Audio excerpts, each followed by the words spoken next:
Web design में किसी भी चीज़ को वर्टिकली सेंटर करना, मतलब ऊपर नीचे से ठीक बीच में लाना, एक ज़माने में एक मजाक हुआ करता था। बिल्कुल। डेवलपर्स पता नहीं क्या-क्या, position absolute, negative margin, line height, कितने हैक्स इस्तेमाल करते थे, और फिर भी कहीं ना कहीं कुछ टूट ही जाता था। वो सीएसएस की डार्क एजेस थी। सही कहा। वो दिन थे जब सीएसएस से लड़ाई करनी पड़ती थी। तो ऐसा क्या हुआ कि आज वही काम बस एक लाइन के कोड से हो जाता है? आज हम इसी क्रांति पर बात करेंगे, जिसके दो हीरो हैं, फ्लेक्सबॉक्स और ग्रिड। और देखिए, ये सिर्फ नए फीचर्स नहीं है, इन्होंने वेब पेज बनाने के हमारे सोचने का तरीका ही बदल दिया है। हमारे पास जो मटेरियल है, mastering modern layouts with flexbox and grid, वो इनकी टेक्नोलॉजी से ज्यादा इनकी फिलॉसफी पर रोशनी डालता है। फिलॉसफी? अरे वाह, ये तो दिलचस्प है। तो चलिए इस क्रांति की परतों को खोलते हैं। शुरुआत करते हैं पहले हीरो से, फ्लेक्सबॉक्स।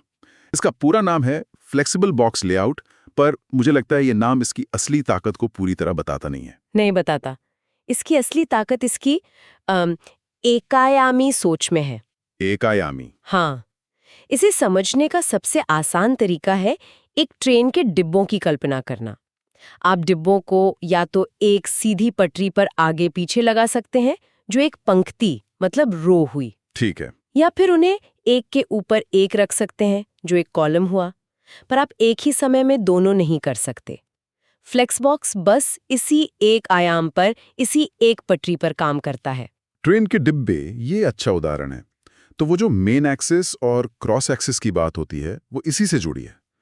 ये मुझे हमेशा थोड़ा कंफ्यूजिंग लगा है। बिल्कुल। मेन एक्सिस वो पटरी है जिस पर आपकी ट्रेन चल रही है। अगर डिब्बे एक पंक्ति में हैं, तो मेन एक्सिस हॉरिजॉन्टल है और क्रॉस एक्सिस ठीक उसके 90 डिग्री पर होता है, मतलब वर्टिकल। फ्लेक्सबॉक्स की सबसे बड़ी खासियत ये है कि ये आपको इन दोनों एक्सिस पर अपने आइटम्स यानी डिब्बों पर जबरदस्त कंट्रोल देता है। मुझे याद है जब मैंने पहली बार फ्लेक्सबॉक्स की ऑर्डर प्रॉपर्टी इस्तेमाल की थी, तो मेरा तो दिमाग ही घूम गया था। मतलब आप HTML को छुए बिना CSS में आइटम्स का क्रम बदल सकते हैं। हाँ, मोबाइल डिजाइन के लिए तो ये गेम चेंजर था। डेस्कटॉप पर जो चीज तीसरे नंबर पर है, उसे मोबाइल पर पहले दिखा दो। कमाल है। वही तो। और फिर आती है जस्टिफाई कंटेंट प्रॉपर्टी, जो मेन एक्सिस पर मतलब पटरी पर डिब्बों को अलाइन करती है। जरा सोचिए, आपके पास नेविगेशन बार में 3 लिंक हैं। आप बस justify content dot space between लिखते हैं और बूम, एक लिंक एकदम बाईं ओर, एक एकदम दाईं ओर और तीसरा ठीक बीच में, एकदम परफेक्ट स्पेसिंग के साथ। इस एक काम के लिए पहले कितने पापड़ बेलने पड़ते थे। और ये सब इसलिए काम करते हैं क्योंकि फ्लेक्सबॉक्स की फिलॉसफी, जैसा आपने कहा, वो कंटेंट फर्स्ट है। मतलब वो कहता है, मुझे बताओ तुम्हारे पास क्या क्या आइटम्स हैं, मैं उन्हें उपलब्ध जगह में सबसे अच्छे तरीके से फिट कर दूंगा। एग्जैक्टली, यही इसका मूल सिद्धांत है। वो कंटेंट के हिसाब से खुद को ढालता है। ये आइटम्स के एक समूह को संभालने के लिए बनाया गया है, उन्हें अलाइन करने, उनके बीच स्पेस बांटने, उन्हें फ्लेक्सिबल बनाने के लिए। नेविगेशन मेन्यू, बटन्स का एक ग्रुप, किसी प्रोडक्ट कार्ड के अंदर की चीजें, इन सब छोटे एक आयामी कंपोनेंट्स के लिए फ्लेक्सबॉक्स बेमिसाल है। ठीक है, तो फ्लेक्सबॉक्स एक लाइन में चीजों को मैनेज करने के लिए कमाल का है। पर जैसे ही आपको पूरे पेज का ढांचा बनाना हो, हाँ। मान लीजिए एक हेडर, उसके नीचे एक साइड बार और मेन कंटेंट एरिया, और फिर सबसे नीचे एक फुटर, तो आप महसूस करेंगे कि आप हर चीज को अलग अलग लाइनों में मैनेज करने की कोशिश कर रहे हैं। ये थोड़ा मुश्किल और मतलब अनइंट्यूटिव हो जाता है। और यहीं से कहानी में हमारे दूसरे हीरो CSS ग्रिड की एंट्री होती है। अच्छा। अगर फ्लेक्सबॉक्स एक ट्रेन की पटरी है, तो ग्रिड पूरे शहर का नक्शा है। ये आपको सिर्फ एक दिशा में नहीं, बल्कि एक ही समय में पंक्तियों और कॉलम दोनों पर, यानी 2 आयामों पर पूरा नियंत्रण देता है। ये उस बड़ी 2 आयामी समस्या को हल करने के लिए ही बनाया गया था। शहर का नक्शा, मतलब सड़कें और ब्लॉक्स। तो ग्रिड की फिलॉसफी फ्लेक्सबॉक्स से अलग हुई? पूरी तरह से अलग। ग्रिड की फिलॉसफी लेआउट फर्स्ट है। Layout first? हाँ, ये कहता है कंटेंट को भूल जाओ, पहले हम ढांचा बनाएंगे। हम तय करेंगे कि यहाँ 3 कॉलम होंगे, यहाँ 2 पंक्तियां होंगी, साइड बार इतनी जगह लेगा और मेन कंटेंट इतनी। एक बार जब ये ढांचा, ये ग्रिड तैयार हो जाता है, तब आप उसमें अपना कंटेंट डालते हैं। ये कंटेंट आउट अप्रोच है, जबकि फ्लेक्सबॉक्स कंटेंट इन था। ये बहुत बड़ा फर्क है। ये सिर्फ 1D बनाम 2D नहीं है, ये तो काम शुरू करने के तरीके का ही अंतर है।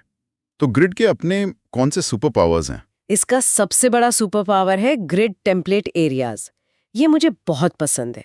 आप अपने लेआउट के हिस्सों को नाम दे सकते हैं, जैसे header, side bar, content, footer.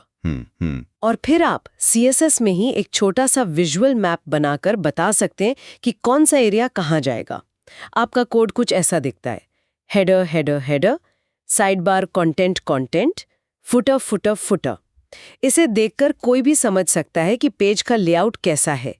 ये कोड को बहुत ज्यादा पठनीय और मैनेज करने में आसान बना देता है। अरे वाह, ये तो सच में कमाल है। जैसे कोड के अंदर ही लेआउट का एक छोटा सा नक्शा बना दिया हो। और मैंने सुना है कि ग्रिड में आइटम्स को ओवरलैप भी किया जा सकता है। ये फ्लेक्स बॉक्स में तो मुमकिन नहीं है ना? हाँ, और यही ग्रिड को क्रिएटिव डिजाइन्स के लिए बहुत शक्तिशाली बनाता है। आप आसानी से एक आइटम को बता सकते हैं कि वो कॉलम लाइन 1 से शुरू होकर कॉलम लाइन 3 तक जाएगा, जबकि दूसरा आइटम कॉलम लाइन 2 से 4 तक वो ओवरलैप हो जाएंगे। अच्छा, एक इमेज के ऊपर टेक्स्ट रखना या मैगजीन स्टाइल लेआउट बनाना बच्चों का खेल हो जाता है। यह आपको उस बॉक्स आधारित सोच से आज़ादी देता है। तो अब हम उस सवाल पर आते हैं जो हर डेवलपर के मन में होता है। फ्लेक्स बॉक्स बनाम ग्रिड, कब क्या इस्तेमाल करें?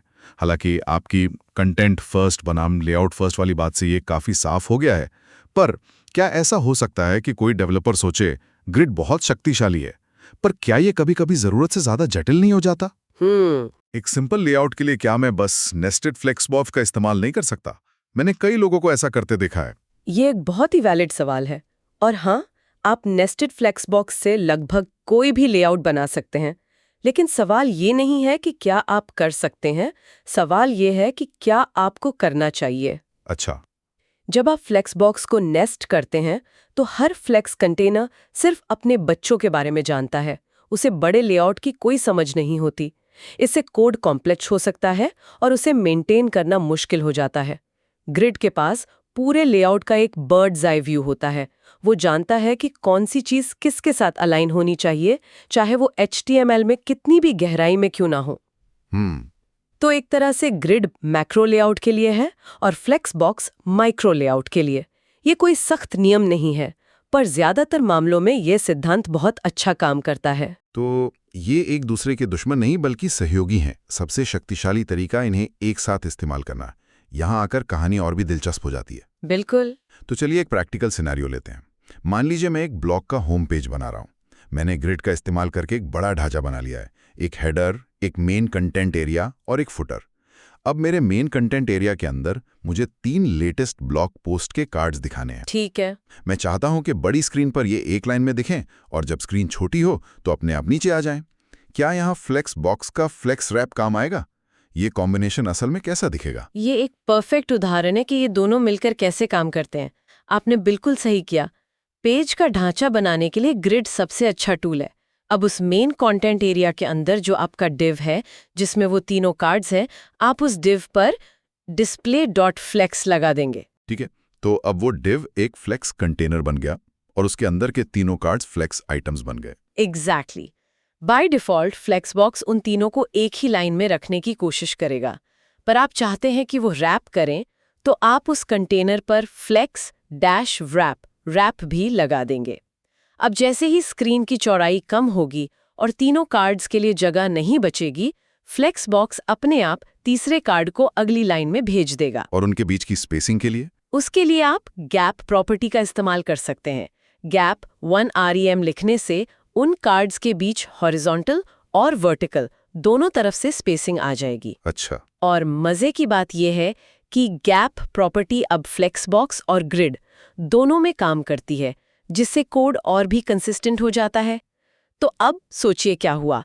ग्रिड ने आपके पेज के लिए मजबूत 2 आयामी इमारत खड़ी की। हाँ। और फ्लेक्स बॉक्स उस इमारत के एक कमरे के अंदर फर्नीचर को खूबसूरती से सजा रहा है। ये तो वाकई दोनों दुनियाओं का सबसे अच्छा संयोजन है। ग्रिड ने बड़ी संरचना को संभाला और फ्लेक्स बॉक्स ने उस संरचना के अंदर के छोटे ज्यादा गतिशील हिस्सों को। कोड भी बहुत साफ सुथरा और मॉड्यूलर रहता है। हाँ, मेन लेआउट को बदलने से कंपोनेंट्स पर असर नहीं पड़ेगा और कंपोनेंट्स को बदलने से मेन लेआउट पर असर नहीं पड़ेगा। हाँ, और ये समझना आज के वेब डेवलपर के लिए बहुत ज़रूरी है। ये सिर्फ सिंटैक्स सीखने के बारे में नहीं है, ये समझने के बारे में है कि हर टूल किस समस्या को हल करने के लिए बनाया गया था। जब आप उनकी मूल फिलॉसफी को समझ जाते हैं, एक कंटेंट के प्रवाह के लिए है, दूसरा एक कठोर ढांचे के लिए, तो कब क्या इस्तेमाल करना है, ये फैसला अपने आप आसान हो जाता है। तो कुल मिलाकर जो बात हमने आज इस चर्चा से सीखी वो ये है कि अब हमें CSS से लड़ने की जरूरत नहीं है। फ्लेक्सबॉक्स और ग्रिड ने हमें ऐसे टूल्स दिए हैं जिनसे हम लगभग कोई भी लेआउट बना सकते हैं, और वो भी ऐसे कोड के साथ जो पढ़ने और मेंटेन करने में आसान हो। सीधी सी बात है, कंपोनेंट लेवल एक आयामी अलाइनमेंट के लिए फ्लेक्सबॉक्स, बिल्कुल। और पेज लेवल 2 आयामी संरचना के लिए ग्रिड। और जब आप इन दोनों को एक साथ इस्तेमाल करने में माहिर हो जाते हैं, तो आप सिर्फ कोड नहीं लिख रहे होते, आप बेहतर, ज्यादा लचीले और ज्यादा सहज यूजर एक्सपीरियंस डिजाइन कर रहे होते हैं। आप हर डिवाइस पर एक बेहतरीन अनुभव सुनिश्चित कर सकते हैं, और वो भी बिना किसी हैक के। यही मॉडर्न CSS की असली ताकत है।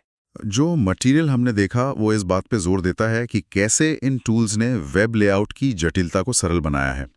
इसे ध्यान में रखते हुए ये सोचने पर मजबूर करता है कि जैसे जैसे ये लेआउट बनाने वाले उपकरण और भी ज़्यादा शक्तिशाली और सहज होते जा रहे हैं, जैसे अब सबग्रिड आ रहा है जो नेस्टेड ग्रिड्स को और पावरफुल बनाता है, तो भविष्य में वेब पेज की परिभाषा कैसे बदल सकती है? क्या हम ऐसे लेआउट्स की तरफ बढ़ रहे हैं जो स्थिर पन्नों की तरह कम और जानकारी के लिए एक ऐसे गतिशील, इंटेलिजेंट कैनवस की तरह ज्यादा होंगे, जो कंटेंट और यूजर के कॉन्टेक्स्ट के हिसाब से अपने ढांचे को रियल टाइम में खुद ब खुद बदल लेता है?